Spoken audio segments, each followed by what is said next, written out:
Thank you, and thanks for having me back again. It's one of my favourite events of the year, and I'm really delighted that it's still going ahead despite all the other things that are not, and things being cancelled. I hope everyone stays safe, and if we don't have any issues, use this pink stuff often. Don't shake hands when you meet people. My company just issued no handshake rule. So if I don't shake hands with you when you meet, it's because I'm not allowed to, not because I don't like you, okay? I shouldn't even be here, to be honest. We've also just issued a no going to meetings with more than 1,000 people rule. But since I'm already here, I kind of got away with it. But my name's Adam Laurie, also known as Major Malfunction. I work for X-Force Red. This is not an X-Force sponsored or IBM sponsored talk. This is just me on my own, but that's my job. I'm an associate partner and I'm the lead hardware hacker, so I run the hardware hacking team globally for IBM. I'm also the quartermaster at DEF CON. Any of you ever been to DEF CON? A few? I run the London DEF CON chapter as well, so if you're ever in London, last Tuesday of the month, we have a local meetup. It's a really good place to meet. If you're passing through, try and arrange that you pass through on the last Tuesday of the month and come and give us an interesting talk, or come and meet some other hacker types. So, and if you come to DEF CON, do look me up. I get kind of lonely in the back room. My job at DEF CON is moving all the equipment in and out. I hear there's talks there, but I never get to see them. I'm in a room probably twice the size of this, full of Pelican cases, just moving stuff around. So it's not a huge amount of fun, but for some reason I keep going back.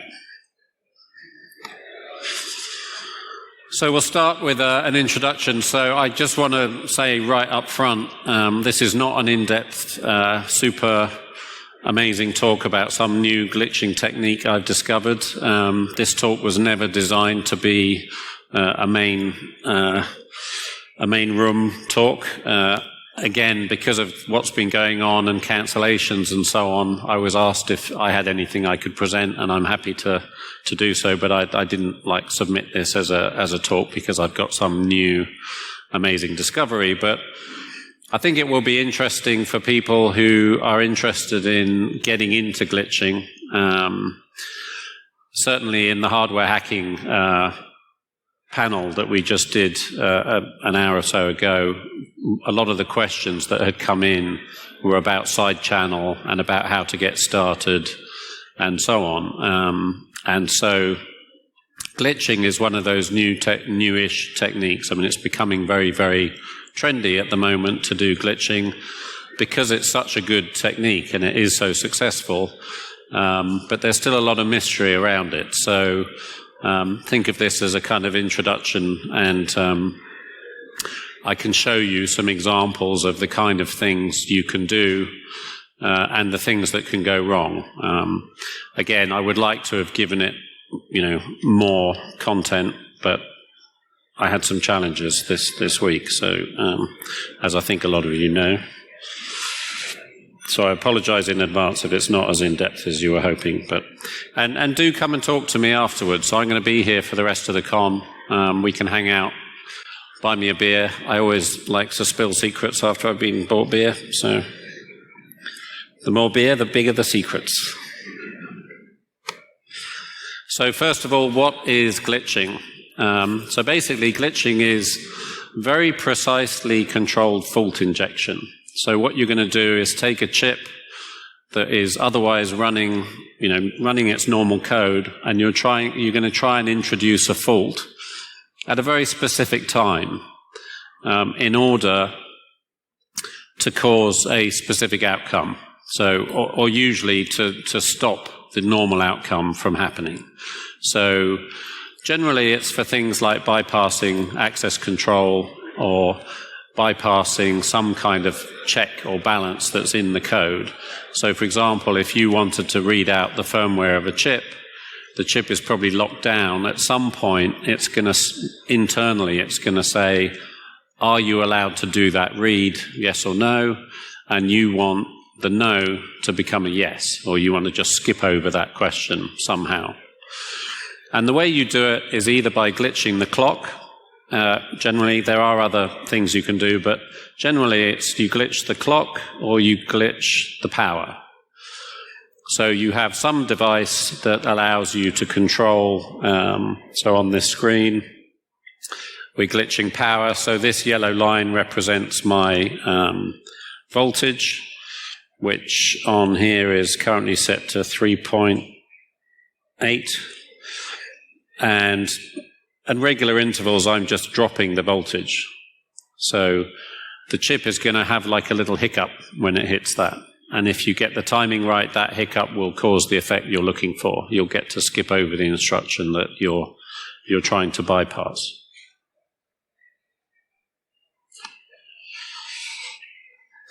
So the tools you need to do this, it sounds simple, but when you start building your tool set, you find there's a bunch of things you need to put together to be able to do glitching. So first of all, you need the glitcher itself, the logic that's going to create those pulses for you. You need something to trigger the glitch, so decide when you're actually going to do your glitch. You need something to take that glitch signal and turn it into an actual power signal, because generally the thing that's doing the decision making will be just toggling a GPIO line, so it's not going to have enough oomph to actually drive the target and provide the power. You can probably drive the clock directly, but you couldn't drive the power directly, basically. So you need power supplies to provide some kind of non-standard voltage. Generally, when you do glitching, you don't use the same voltage that the chip would normally run on. There's an ideal voltage for that chip to run on, which is usually 3.3 volts, which is then converted down internally. There may be other power domains within the chip. So you need some means of providing your own voltage that's going to run at the level that you want to run at. And generally, if you kind of read about this, people will say, reduce the voltage until it runs just about stable. So find the point where you've reduced it too far and the thing crashes just in normal use, and then go up a couple of points from there.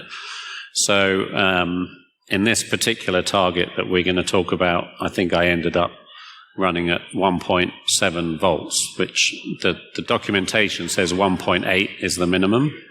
It does actually run at below that. You could go down to about 1.5, but it wasn't very stable at that point. And then finally, you need an oscilloscope, because you need to see what the hell's going on. So otherwise, you're just working blind.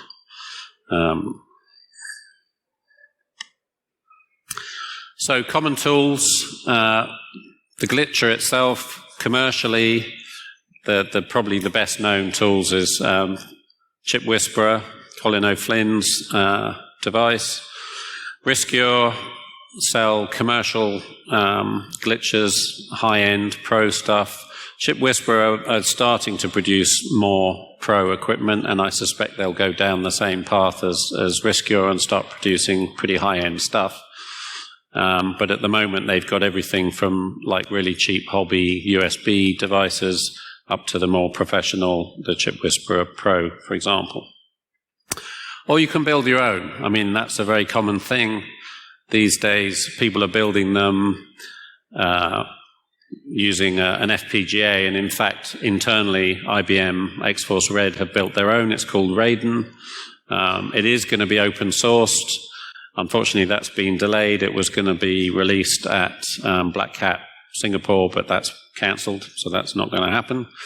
And I think we've agreed to hold it until I think it's happening in October now, is that right? Yeah, so should get released in October, hopefully. There's also Toothless Consulting published their version of the FPGA glitcher, which runs on this device on the bottom, called the RT. Excuse me. This is a very nice low-cost FPGA.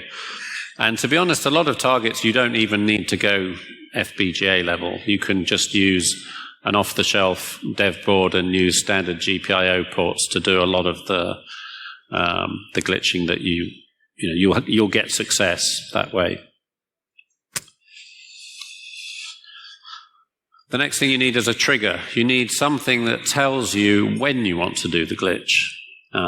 It's not always just power up, wait a certain amount of time, and then glitch. You might be doing it based on a particular event. So like a GPIO line going high on your target device. Maybe an LED comes on just before the moment you want to perform your glitch. You can use that as a trigger and then go from there. You can buy commercial trigger devices. Again, Riscure have a thing which is a very sophisticated trigger, can use power analysis to determine when to do the trigger. Or you can use your oscilloscope, again, connect it to some line that does something at just the right moment, or use as a decoder. So if you're triggering on a login prompt or something like that, when you send your password, then you want to trigger. And of course, you can build your own. One of my favorite platforms for building little do-it-yourself tools is the Bitwhacker 32. If you've never used one, they're very cheap. It's a PIC32, got tons of memory, reasonably fast, and you can write your own custom decoder on that to do whatever protocol you want. So if you wanted to trigger on an I2C packet or a UART packet or whatever, it would be relatively straightforward to build a decoder using that board. You need some kind of amp or switch to convert your glitch pulse to power. Very, very common in this world is people use the MAX 4619. So basically what that is it's a very fast switch. You give it two different voltages and it just flicks between them. So on my first slide where I had the 3.8 going down, the input for one of those is 3.8 and the lower one to go all the way down to 0. So you connect it to ground or you connect it to a lower voltage, like if you wanted to go from 3.3 down to 2, then you just provide 2 volts to the other input and it will flick between the two. Or you can use an actual amp and amplify your signal. And of course, power supplies. Again, very common, these guys on the right. You buy them cheaply on Amazon or eBay for like $30. If you want to go a bit more high-end, guy on the left. The little ones are nice and portable. So if you're going to go and do this stuff at hacking competitions and so on, you want something really portable. The guys on the left are a proper desk bench supply, so that's a bit heavier and a bit more painful to move around. The one thing I would say, if you do buy these cheap ones on the right, these guys, sorry, I keep pointing at the screen that you can't see. These guys on the right, they're really noisy. They've got these horrible, horrible cheap fans in them. And I had 3 of them running at one point, and by the end of the week I was going insane because the noise was just horrendous. So I actually ended up spending more on silent fans for the boxes than the boxes themselves cost. But it was well worth the investment. You put some silent fans in them and yeah, everything's lovely again. And then finally, oscilloscope. Whatever you can get your hands on. I strongly advise you get at least 4 channels. It's tempting to buy like a cheapo 2-channel scope. Very often they come with just 2 sets of probes, but you will quickly run out of probes. So when you start glitching, you find you need to look at all sorts of things at the same time. So you want to look at power, you want to look at your trigger, you want to look at, in this case, the tool we're using to monitor the chip itself. Now, I saw some wry smiles when this came up, because I suspect people who are into glitching can recognize that pattern very well. They would have spent many hours looking at that and playing with it. So who can tell me what chip I'm looking at here? Just from that. No? Okay. It became like a fingerprint to me. If I saw that, if I ever see that again, I think I'll know exactly what chip's being looked at. I've seen it so many times now. So we'll talk about a specific example. So the NXP LPC range is a really good one to start on because it's well documented. It's known to be vulnerable to glitching attacks. And there's a number of existing, again, well-documented attacks themselves. So if you want to go and have a go and learn to glitch for the first time, this is a great target because there are even tutorials. There's a couple of tutorials there that will actually walk you through it step by step. But there are some limitations. So this particular chip, what they're doing here is, or what we're doing here is breaking what's called CRP, which is code read protection. So basically trying to read out the code from the chip. And there are 3 levels of protection on this chip, CRP 1, 2, and 3. CRP 1 and 2 basically give you a bootloader that you can talk to, but they don't allow you to read out the code. So you've got something that you can talk to and synchronize with in order to do your glitching attacks. And what you're going to do is try and bypass the read protection that says, no, you may not read out the code. CRP3, however, disables the bootloader altogether, so you've got nothing. You've literally got a chip that's just sitting there. So my recommendation is get a ready-built dev board to start with, whatever chip you're going to attack, generally, and this is what I always do. If I've got a live target, what I'll do is buy the dev board for that particular target. And one of the reasons for that, or the main reason for that, is it's really quick and easy to get started.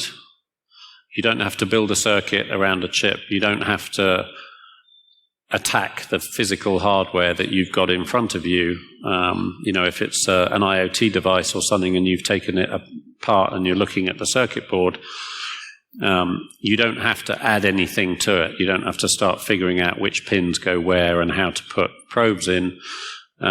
Generally, these boards will have all the headers broken out for you. So, like this has got every pin handily broken out, so you can just attach to those and do some experiments. Generally, they also come with a pretty decent IDE and some example code. So again, you can get up and running really quickly.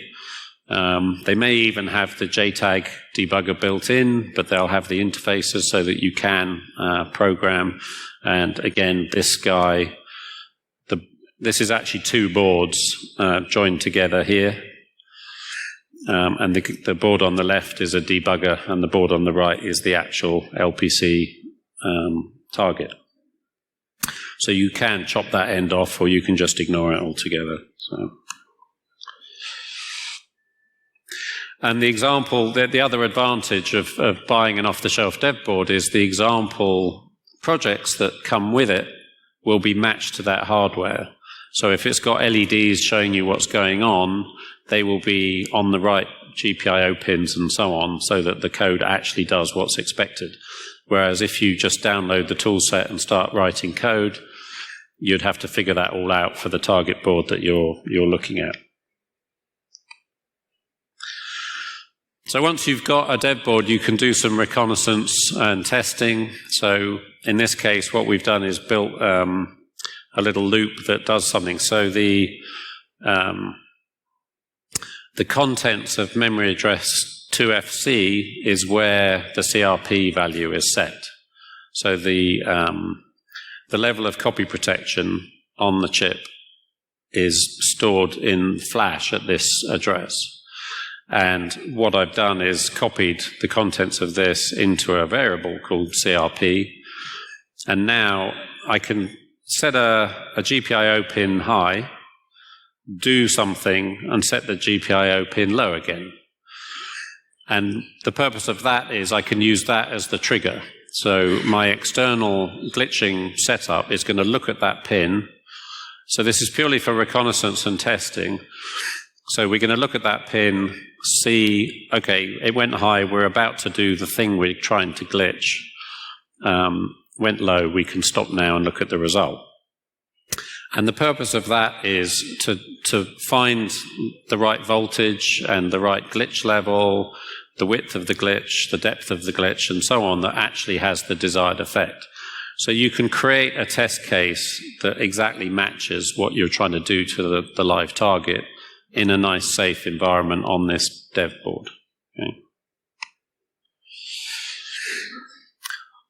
You may also only have one sample of the device, and when you start hardware glitching or hardware hacking, it's very possible that you kill the thing that you're trying to hack. You know, if you accidentally jump to some instruction that says wipe the flash, then that's it, your target's gone. So you need to do some initial reconnaissance and testing and make sure you've got a glitching setup that actually works without killing your target. So in this case, and also, you know, is it even possible? In an ideal world where you've created the perfect environment to do the glitch, does it actually produce a result? If you can't get it to work on your dev board, you're never going to get it to work on the real target. So, you know, you can avoid a lot of pain by figuring out what's working and what's not working in a nice, safe environment. You can spend hours and days trying to attack a real target and not get anywhere. Yeah. And one of the first problems you'll find with a real target, so you come away from your dev environment where you've set it all up nicely so it's telling you what's going on. On a real target, you know, for example, here's a chip doing nothing with no power. Here's the same chip powered up, running user code. And here's the same chip powered up, running the bootloader. There's no way to tell them apart. You can't actually, in this particular case, and one of the targets I was looking at, which is in CRP3 mode, that was literally the situation I had. There were no LEDs to tell me it was alive. There was nothing going on. There was no interface that I could use to see that I was having an effect or not having an effect or whatever. So that's the first challenge, is how do we figure out what's going on? And the solution to this is a thing which I think is just pure magic when I first discovered this. It's called a shunt resistor. And it's a really, really simple, basic thing. Basically, you put a shunt resistor between either the thing you're testing and ground or the thing you're testing and positive. Normally, you put it near ground, and because that's always easy to get to, because you're controlling the power supply to the device, whatever it is. And in fact, I have this little breadboard, which I use for USB devices. It really is that simple. You've got your resistor across ground, and I'm just passing through the other lines. This breadboard also has the advantage that I can decide not to use VBus for power. I can provide my own power if I want lower voltages. But with this, I can literally plug any USB device, so I can take that dev board off the shelf, plug it through this, and what you do is you connect your oscilloscope probe to each side of the resistor, and then, like magic, you get this. So when you power the device up, this is kind of like a fingerprint. You know, you can't tell just by looking at it what each pulse means or what it's doing, but you can see it's alive. You can see it's doing something, and you can use it for consistency and for measuring, you know, how you're doing, if you're achieving any effect. Normally, this is used for a thing called DPA, differential power analysis. So by doing multiple captures And can we get a bit less light on the screen? Can you see that okay, or is it a bit bleached out? It's kind of hard to see.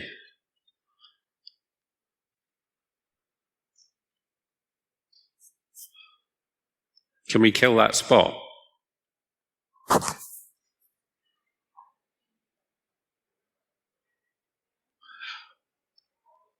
Okay. Is that a bit better? No?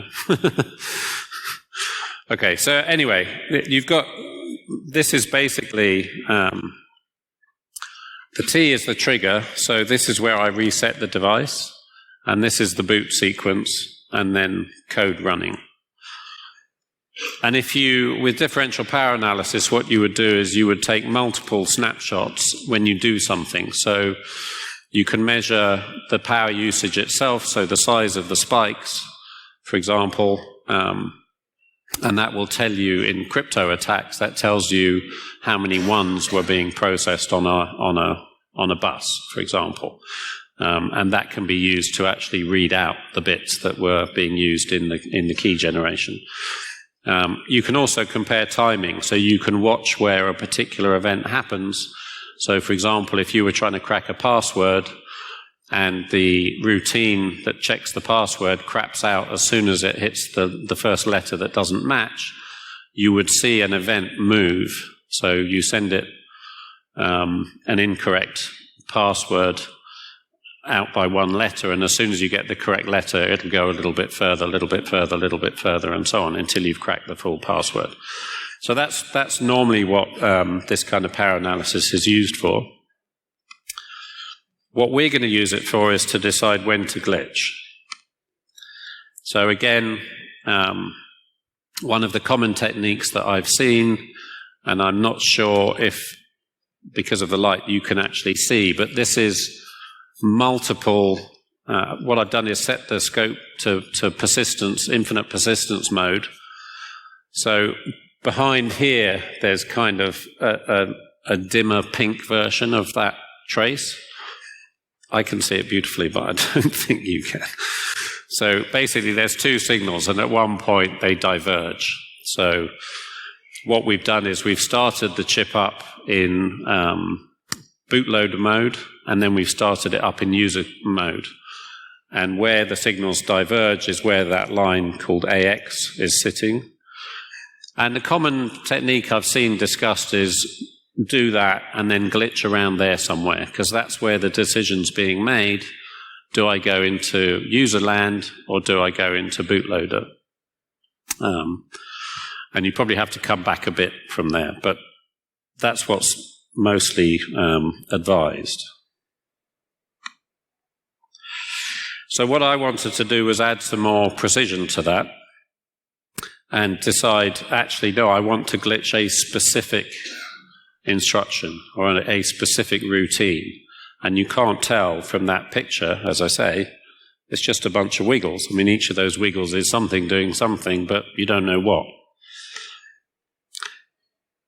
So first thing to do is decide what it is that we want to glitch. So go to the documentation, and this is the bootloader process from the documentation. So at the beginning, it's going to decide, is CRP enabled? Do we enable the debug mode or not? Is the user code valid? If not, then go to debug mode and so on. So there's a number of potential places we might want to glitch. So we pick a target and go and look for it. And we do that by extracting the bootloader, because again, we've got our own pet device. It's not the actual real target yet. We're still working on the dev board. So we can put the dev board in totally insecure mode with the debugger switched on. We can connect over SWD and just read out the whole memory. And in that memory, you can normally, the memory is mapped to the read-only memory as well, so you can just read out the ROM, download the bootloader itself, load it into something like IDA Pro, or Ghidra, or Binary Ninja, whatever, and find the thing that you want to glitch. So again, I don't think you can read it, but here the code is actually checking the value CRP3, or CRP, sorry. So now what we can do, because we have the source code, or not the source code, we have a decompiled version, we can actually run a remote debugger and connect to the target device, put it in debug mode, set a breakpoint. So here's the instruction where it's checking the CRP value. And if we go back to our trace, so this is the code running as normal. And then we run it again with the debug, with the breakpoint set, and bam, that point where it dies, the chip just stops running because it's halted. That's the exact point where we can glitch to hit that one instruction. So we can do really precise single instruction glitching by mapping it like that. So now I know that at 20.3 microseconds, that's the moment it checked that value. So you can use this to do some really advanced glitching that you might not otherwise be able to do. And it's really simple. You know, we're using a resistor that cost less than £1. I mean, less than a penny, probably. So amazingly simple and useful technique. The other thing you can use this technique for is figuring out if your glitch is, if you're glitching too hard, for example. So here we are glitching away. So we found the point we want to glitch. We've started targeting it. And basically, the little blue dip is where my glitch is going in. And you can see it's not having any effect. And then, bang, I went too hard. Chip dies again. So this is not a breakpoint. This is because I've killed the chip. Okay. So happily glitching away. Boink, we killed it. And so the solution to that is, well, it's good and it's bad. It's good because it means I've had an effect. So my glitch is actually done something, okay? But it's bad because the effect was too strong. I have a pointer. Okay, thank you. So, yeah, my glitch is too strong and I've died here, okay? But I know I'm in the right place, or potentially I'm in the right place, but I'm doing something and I want to keep doing something. So what I can do, if I reduce the width of the glitch, we just go back to an earlier state where it wasn't doing anything. But if I reduce the bottom voltage that I'm going down to, then I find I still have an effect, but it's not enough to kill the chip. So I've actually successfully converted that from a death blow to something that just causes an effect, but not such a strong effect. Not necessarily the case. It may be that I actually glitched correctly and I caused a decision to be made, and that decision made it jump off into the void. But I have found that to be a useful technique, that if you kill it, go to the point till you kill it and then back off on the voltage. The other issue that I've seen fairly commonly is inconsistent timing. So trying to do a very precise glitch here. So this is the second stage of the attack when we're actually trying to bypass the read protection. So we're sending a read command. So this is UART here. So this is the read command being echoed. This is the read command being sent. And this is the reply saying, no, you're not coming in. So I want to glitch in this gap here between sending the command and getting the reply. And in this case, my first attempt was, well, the simplest form of trigger is a GPIO line. So my TX is kind of like a GPIO. So why don't I just plug into that? And when it goes low, that will be my trigger. But this is quite a long command here. So you can see the T is saying trigger's back here somewhere. So my trigger's actually way back here somewhere. So that's a lot of time to get out of sync when you're trying to do something down to microsecond or nanosecond speeds. So it didn't work. It was all over the place, and you get a lot of jitter. The UART, behaves differently. You get slightly different timings. So what I found actually worked better was using the oscilloscope itself. So this time I'm triggering on the echo, so you can see my trigger is right here. So the moment the end of the command happens, and then this is my delay, and then I'm glitching here. So I'm triggering on reading 0A as the echo back from the device. And that was much, much more effective. I'm being signaled to start winding it up, and actually there's not a lot more going on. I do want to leave time for a couple of questions. Apologies to my Italian friends, but spaghetti is the enemy. So all these wires, what you'll find when you start doing this is consistency is really difficult if you've got stuff like this, because every single wire has an effect. And if you accidentally, bump one or move it around, I mean, I've had very frustrating periods where I'm getting a lot of success, and then for some reason that I never figure out, for the whole of the next day, I can't get a single glitch to work, and even, trying parameters that I know have worked before, and I end up having to just tear the whole thing apart and rebuild it, because I can't find which wire has got itself in a pickle. So if you want consistency, and if you want to do a lot of testing and development, then I recommend you go to, breadboard's fine, solderless breadboard's fine for getting the thing working in the first place. But if you want consistency, you need to actually solder.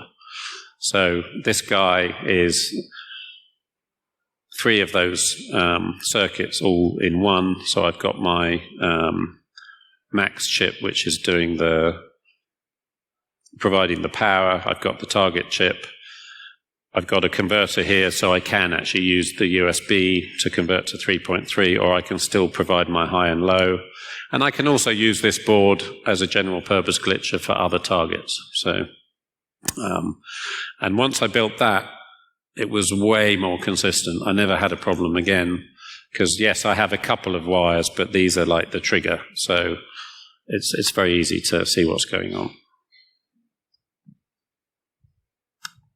And I think, yeah, that was it. So I've got 5 minutes for questions.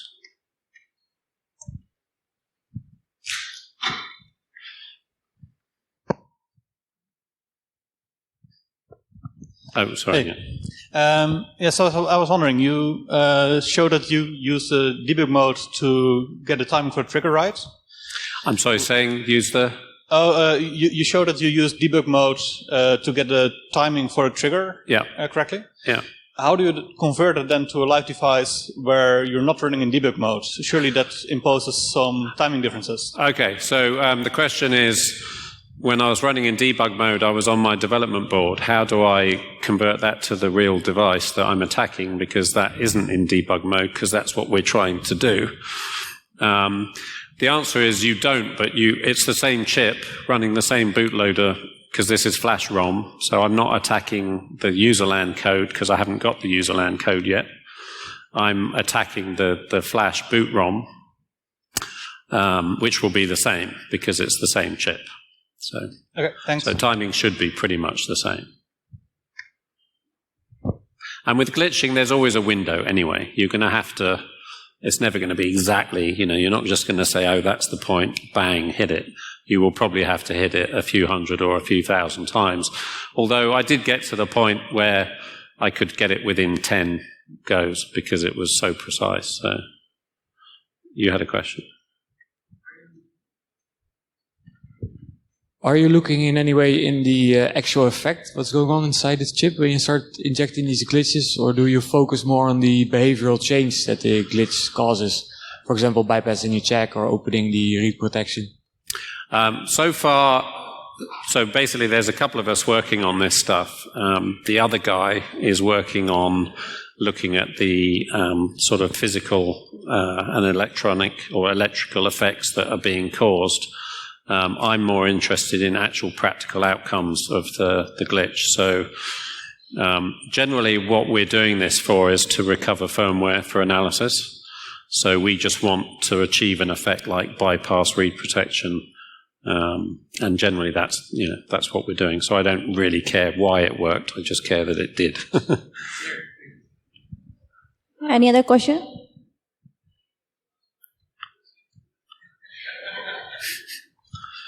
Going to make you fit now. Hi. Did you run into issues where UART isn't precise enough because it's like asynchronous, it's buffered, and if so, what other means of having a trigger do you have? It's quite hard to hear you up here, but I think the question was, did I run into issues where my timing wasn't precise enough? Yeah, because UART is asynchronous and like buffered. So when I did like measuring traces, I had an issue that by the time I received the UART signal, the interesting part was already over. Oh, I see. Yeah, so exactly. So the UART example was to overcome a similar thing. And actually I started, when I started with the UART glitching, I started here because you can see there's code that's doing one thing, and then very clearly there's code that's doing something different here. And so I started my glitch at this point. And I didn't really care, where I was successful in here. But then looking at the code analysis, I realized that actually the target I wanted was closer to where the reply comes back. And this is why I needed to move the trigger to something more reliable for that gap. So I could have triggered off the end of this line, which would put me back here. But yeah, I mean, you have to find something that you can trigger from that's before the event you're trying to hit. There's no way around that, unfortunately. And when I was back here, the timing was just way too long. So that glitch was just jumping about all over the place. It was almost random. It's like throwing rocks at it. So for the glitches you tried, UART was good enough? Say again? For the glitches you tried, UART was precise enough? I didn't get the last part of the question. The glitches I tried? So the question is whether UART was like precise enough. Oh, whether the UART was precise? Yeah. Yes. I mean, I was successful, yes. Okay. So, but it took a long time. Any other last question? The UART is very jittery, so that glitch will hop around, but the closer you can get to the target, the less it will hop around, obviously. So. Hi, Adam. How did you make the lights go up and down? I don't know if it's me, but I really can't hear. I think because the speakers are all pointing that way. How did you make the lights go up and down? How do I make the lights go up and down? Yes. I point lasers at them. Any other questions? So last question we are having. I'm just being curious. Is it possible to use Zigbee? Glitching with Zigbee XB or something like that. Some kind of those devices. Is it possible to glitch Zigbee devices? Zigbee XB and all this. I mean, you can glitch any target you like. I don't see why you shouldn't. Are you talking about glitching like the Zigbee, following on from the lights discussion? Yeah, absolutely. I mean, pick your target. Anything is probably vulnerable to glitching. It depends on the chipset. The thing to do is look at the chip that you're attacking. So go and look at the documentation for the Zigbee chip you're interested in, and see if there's something in there that you would need to use glitching as a technique to overcome. So does it have code read protection? Does it have debug ports? Does it have something that you can latch onto that you can use a glitch as an effective way of attacking it? But yeah, I mean, anything's possible. I think we're out of time. As I said, by all means, collar me outside. I'm happy to have more in-depth conversations. It's a very big topic. We've just scratched the surface here. So Cristofaro as well, you should talk to in the front. And Ryan, they are also very knowledgeable about this stuff. So, thanks, Adam. Thanks for these references. And it was a very great session. Thank you.